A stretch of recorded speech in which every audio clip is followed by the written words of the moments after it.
why don't we have like a Duolingo, but for finance? But instead of language, you learn how to invest. We didn't reinvent anything. Like we took what was the most successful educational platform on global stage. It's an insane result for the app which was launched like 1 year ago. Actually, you've built a community of new investors. We are launching the app all around Europe. We just took what was the best product possible and rebuilt it for another sector, another need, who was financial education. People between 18 and 35 years old, mainly new workers. So they just start working, start having the first savings, and they realize like, okay, what do I do with this money? You need to be really obsessed over it in a good way. Talk to as many people as possible. Talk with your competitors, talk with your customers, talk with investors, talk with possible partners. Whoever you are about the level of money invested in Italian startups or in small and medium enterprises is much, much lower than other European countries. You're listening to Human Finance Podcast by Bondfish, #1 bond market platform for individual investors in Europe. Today's guest is Matteo Spreafico, co-founder of Finanz, one of the most interesting new startups in European fintech. They've built a simple idea with surprisingly big impact: Duolingo for investing. The company just raised money at the pre-seed round, is already past 50,000 users in Italy, and is about to scale in other European countries.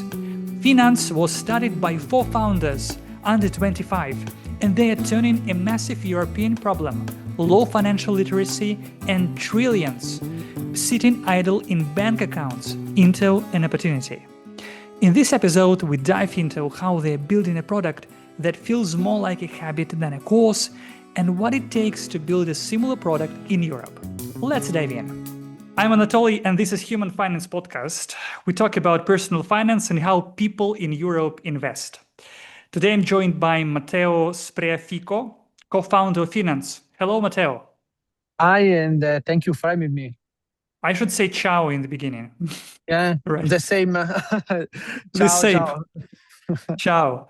Thank you for joining me today. It is a pleasure to see you. And I would like to ask you, what was the moment of insight, the very first moment that pushed you to start Finanz?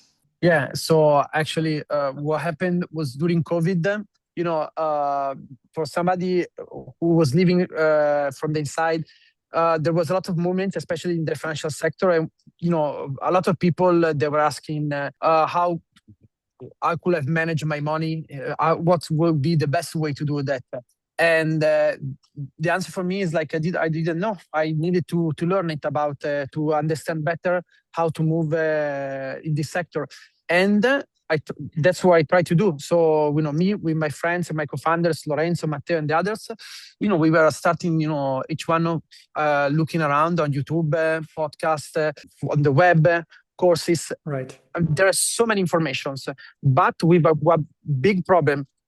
It's really hard to find the one right for you, like the one, the answer to your needs, your goals, and it's talking directly to you because it's talking to your specific situation. So I don't need someone that tell me about like how can I make money investing with say €1,000 savings every month if I can just maybe save €100. I'm not sure if it's also the right one for me, and this is the case. We can expand this in so many ways. And in the same period, my co-founder Lorenzo was also studying on Duolingo. Why? Because his girlfriend, she's from Catalonia in Spain. And so he wanted to learn, better Spanish, the Catalonian, to talk with her family. And so he just, for part at one point, the question like, why don't we have like a Duolingo, but for finance? And that's where we start from. Like the idea already was, it was, why don't we have, we need one. And so we started like this. That's the first thought that appeared in my mind when I opened your app, that it looks like Duolingo or Babel, like the app for learning language. But instead of language, you learn how to invest and the concept of investing. That's interesting. That's really, that is the format that is very familiar for a person, even before he or she opens the app, right? Exactly, and this is also like one of the things that is most important. Like we didn't reinvent anything. Like we took what was the most successful educational platform on global stage. Because Duolingo, it is like is the it got the most users. Everybody, if you say, "Do you know Duolingo?" I've been in so many European countries. Everybody say yes. Doesn't matter the age. Doesn't matter in which sector I'm talking about. Everybody knows Duolingo because it's the best way to learn languages. And so we just took what was the best product possible and rebuilt it for another sector, another need, who was financial education. Interesting. Thank you very much. I'm curious, what is your core user today? If you could define a person like medium personality, medium person who uses your app, how old is he or she? Is he or she student? Yeah, so basically the main one is people between 18 and 35 years old, mainly new workers. So they just start working, start having the first savings, and they realize like, okay, what do I do with this money? It's the first time in my life I'm having this money, and I'm realizing that I don't know how to manage them. People around are maybe saying they're investing, or they want to invest, or that I should invest, and they're talking about inflation, all these different problems. And if you're lucky, you already know a little bit. If you don't, not even that. And so this is the main one. So new workers. New workers. Okay. I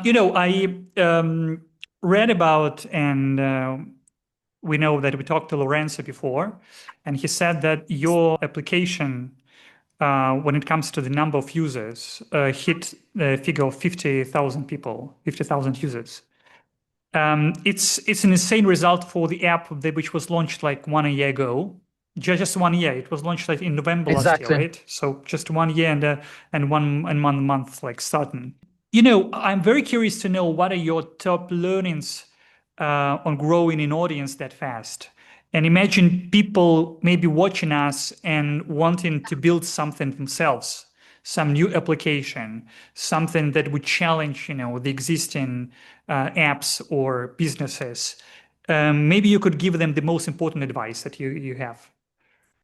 Well, I will divide in two parts. The first one, and is a word that we always use inside our team, is obsession. You need to be really focused, really obsessed on on what you want to build, and of course, take it in the right way. So, is in a positive way where you think every day how I can improve it, how can you make it better, how can impact people's lives, and you work with the goal in your mind always. And that's the first one. You need to love what you do. You need to be really obsessed over it in a good way. The other one, really connected, is talk to as many people as possible. Talk with your competitors, talk with your customers, talk with investors, talk with possible partners, whoever you are able to talk. There is always the fear at the beginning of people saying, yeah, I don't want to talk too much about my idea because maybe somebody will sell it. I found this big investor in a meeting who said this to me, and this was for me game changing. Like, even if your idea, the document that explain everything, how you will make money, how you will succeed, and everything, the entire document will be put on the desk of Tim Cook or top manager from Apple or Google or whatever. No one will care.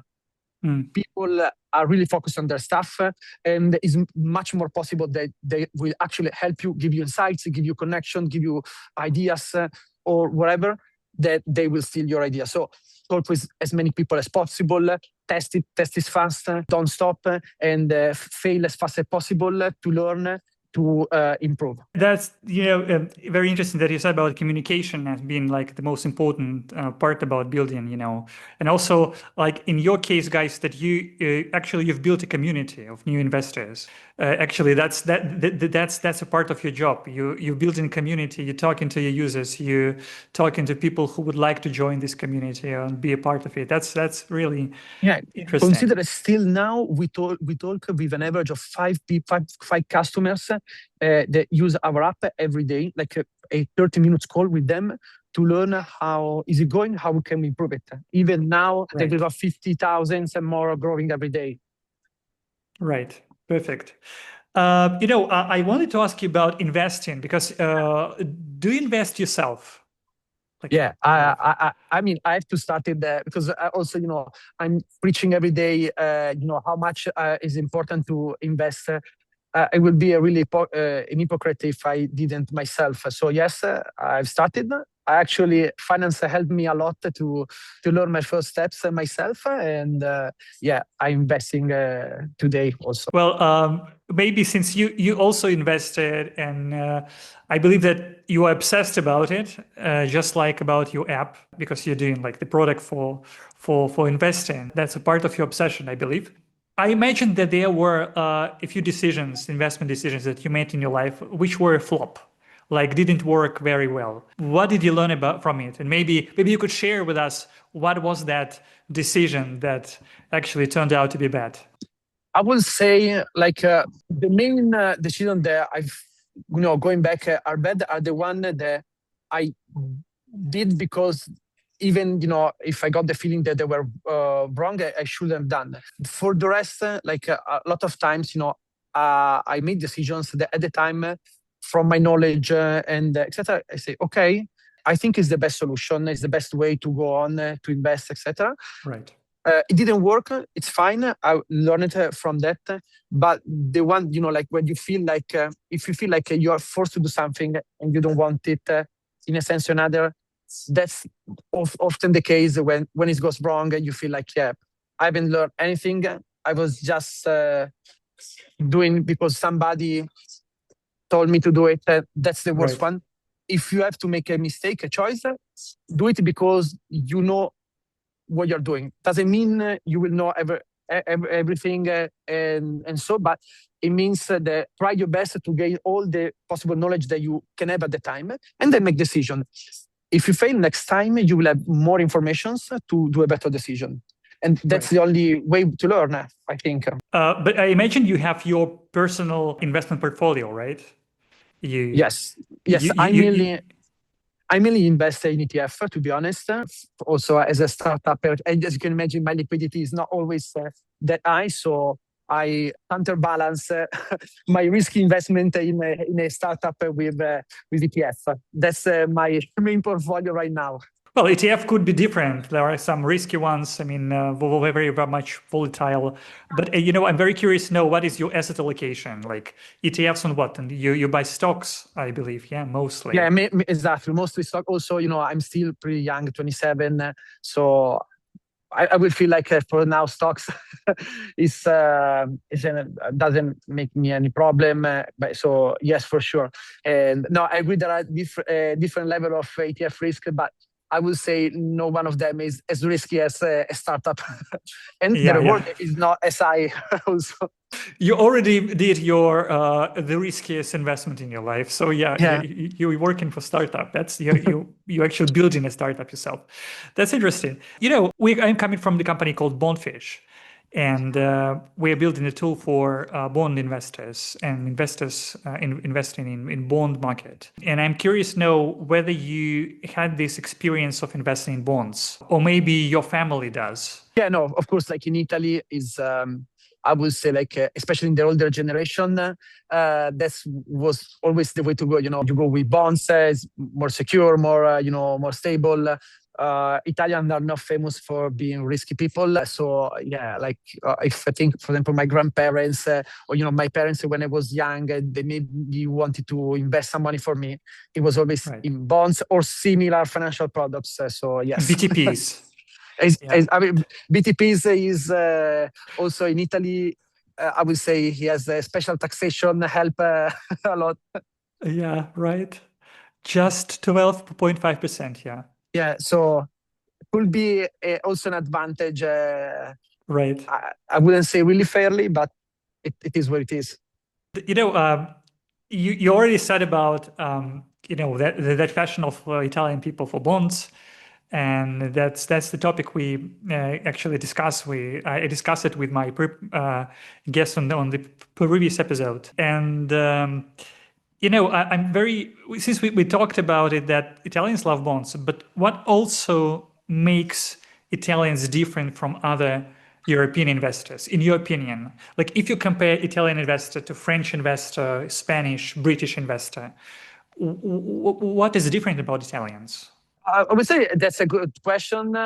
And first of all, I will ask you to make me this question again in 12 months, because we are launching the app all around Europe. So we actually will have all the data to really answer deeply that question.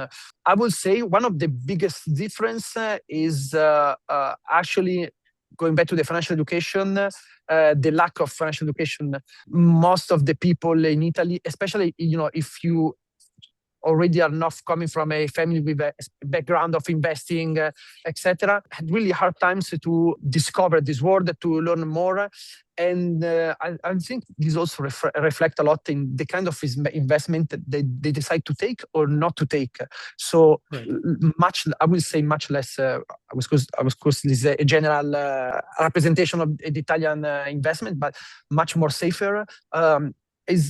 Is reflection also the investment in startups. I mean, the level of money invested in Italian startups or in small and medium enterprises is much, much lower than other European countries, because Italians are really adverse, in my opinion, of course, in risk investment, especially because they don't really know to a point how this works. So would you risk it to invest your money, your savings, something that you feel like you don't completely understand? Probably not. So that's the situation. Yeah, right. You touched on the point of Finanz expanding to different markets. What is your next market, by the way? Will be Spain. Spain. Okay. Yes, we feel starting from the south. Exactly. So it was the most similar, culturally wise to Italy, and the best way to again learn, try, make mistake, learn again, and then once we set up the right way to expand in Spain, we will go to the rest of Europe. So then will be Portugal, all the western part, and then the central eastern part of Europe. Yeah, interesting. You have a great market ahead of you, like more than 700 million people. Yeah, and consider this. Sorry to interrupt you, but I want to add it on this date. Right now in Europe, there are 335 million people, more than 75% of the population who don't invest today.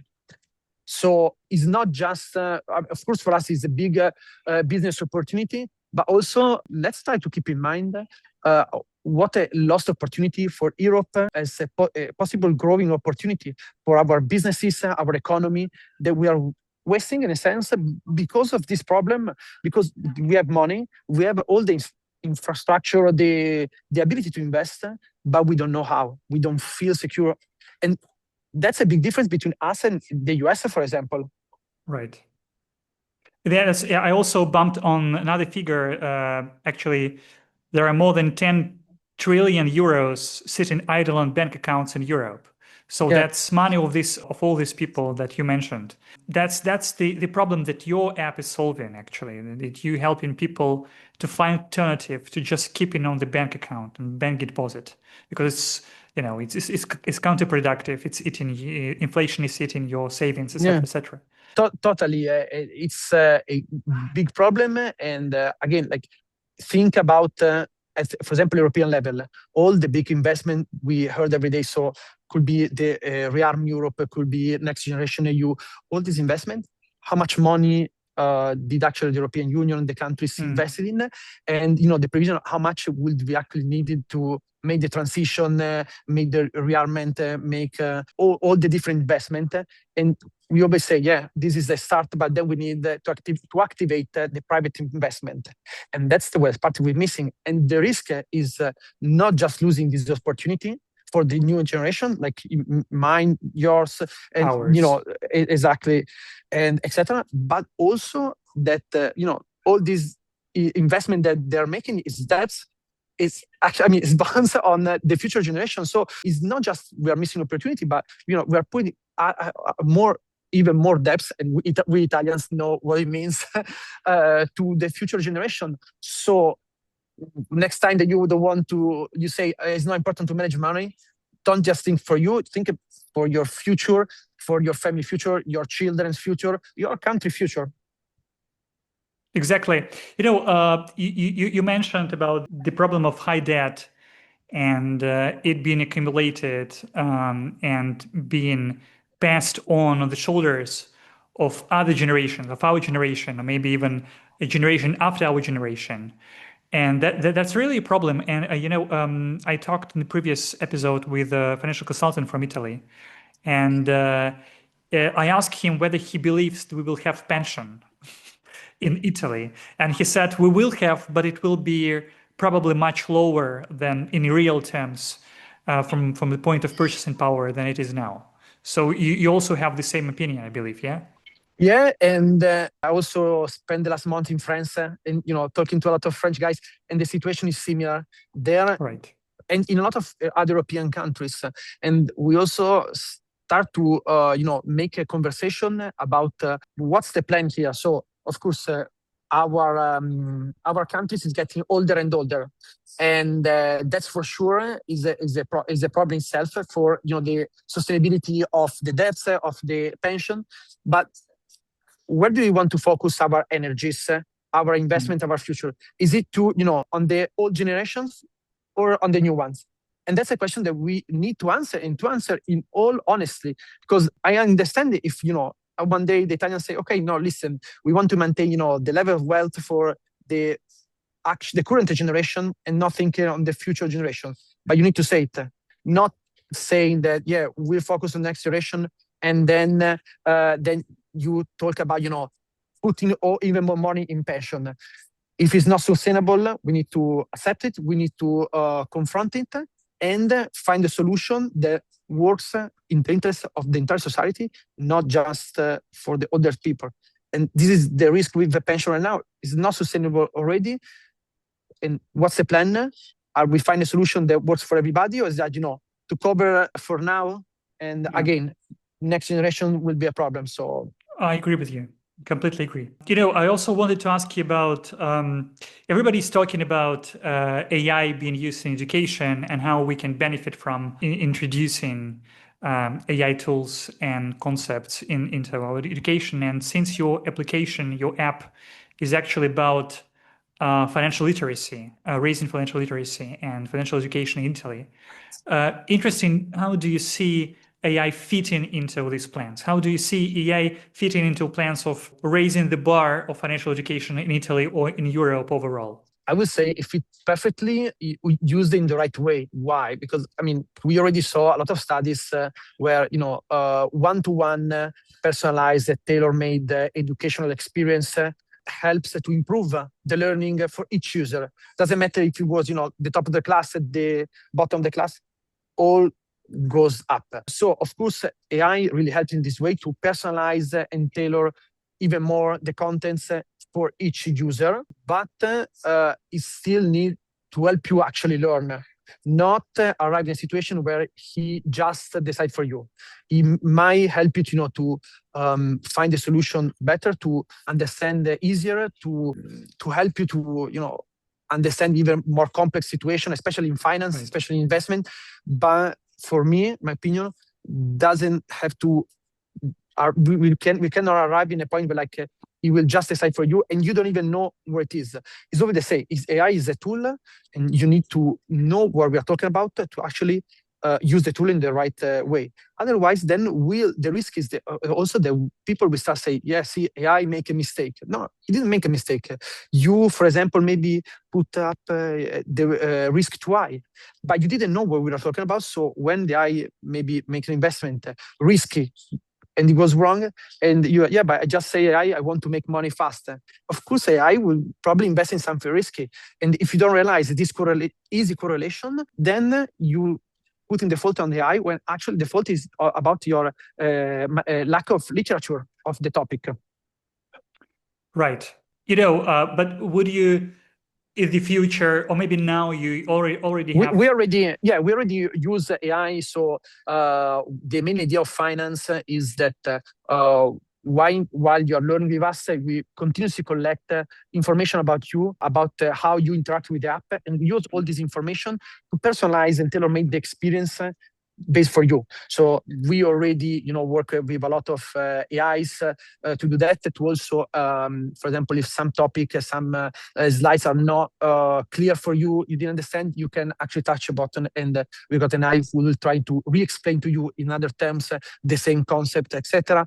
We are also working on a product called Smart Tips, where always also the idea is, even more, interact with you, talk with you to understand in the details your financial situation, so from your savings, your job, etc., and help you to give you a complete overview and the good next step that you could make. For example, to give you the easiest example, how you may save some more money, or maybe you need, an emergency fund, and so on, based on the situation. So completely personalized to you, or the kind of investment that could help you, like private pension, etc., and so on.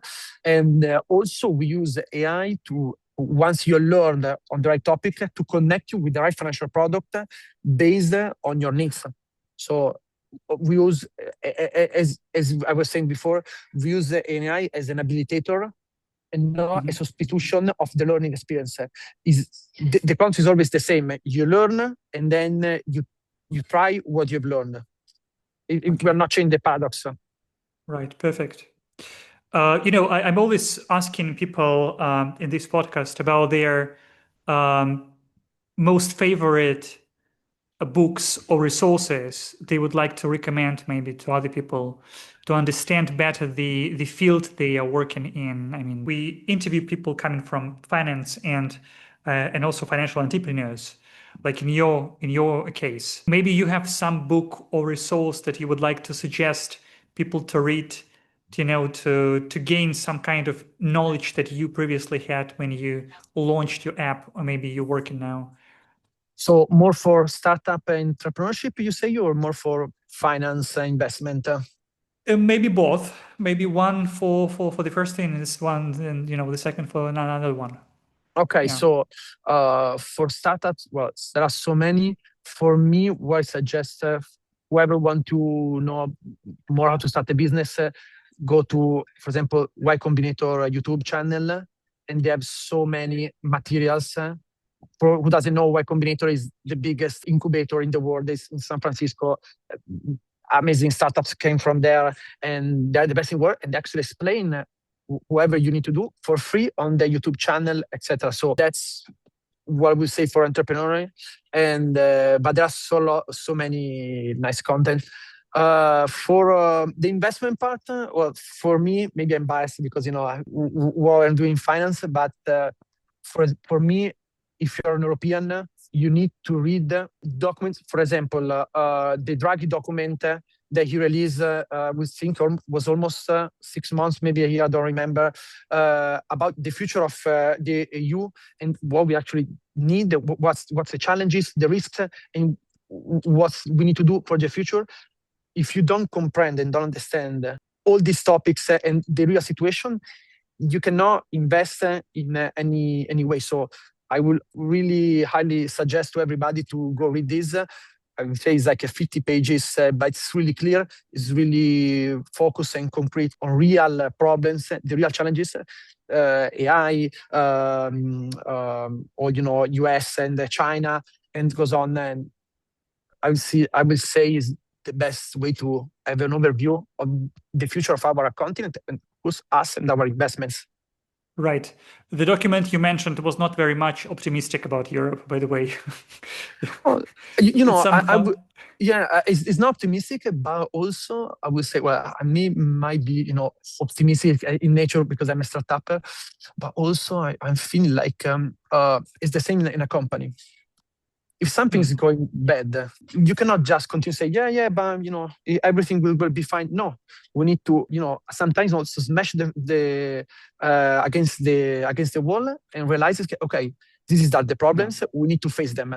Running from the problems is not going to solve it, it's just making them worse. So if this is the case, I mean, like in this podcast, it's better for people to actually, realize, oh, wow, it's not actually a great situation, but there are solutions. There are ways we can work. We, as finance, we think we are trying in our way to solve some of these problems, and there's a lot of other startups, people that are doing that. I mean, you're doing web educating a lot of people that hear your podcast. So there are so many ways. There are solutions, but we need to face the problem. But yeah, it's not positive for sure. Yeah, I mean, it's not positive from the point of view of he just warns the European government. I mean, for those who didn't read and maybe just questioning, listening to us, what is inside of the document, a very interesting insight about the future of Europe and his warnings to European government, to the policymakers about the necessary reforms the Europe should go through to stay competitive, to stay at the top in the competition between US and China and the global players. Thank you very much. Matteo, it was a pleasure to talk to you, actually. Thank you very much for joining us from Rome. Please show the view. Yeah, I will show you also is getting the right moment. Yes, the golden hour. Very beautiful one. That's insane, that's one of the most beautiful and maybe the greatest city on the earth, Rome, and a great hello to you from me. Thank you so much. You very much for for joining. Thank you very much for telling us your story. I wish you all the success, guys. You did very well. More than 50,000 users. I believe more to come, like in a few months, since you're launching in different markets. You're launching in Spain, and I believe then in other countries still to come. And please, if you haven't chance to download the app and to see how Duolingo for finance looks like, you can just do it on Google Play or Apple Store. It's completely free and you will enjoy it, because I enjoyed it really. Even for those people who don't speak Italian, maybe I think that it's quite nice to see how it works. I mean, it's very intuitive. You just understand what goes from one step to another. It's like Duolingo who used it. And don't worry, it will come in a few months in all the major European languages. So if you speak other languages, we are almost ready for you. Yes, they will conquer this world. Thank you very much. Thank you so much. Please visit bondfish.com for all the bond insights and bond information in Europe, the #1 fixed income platform in Europe. Thank you and have a great one.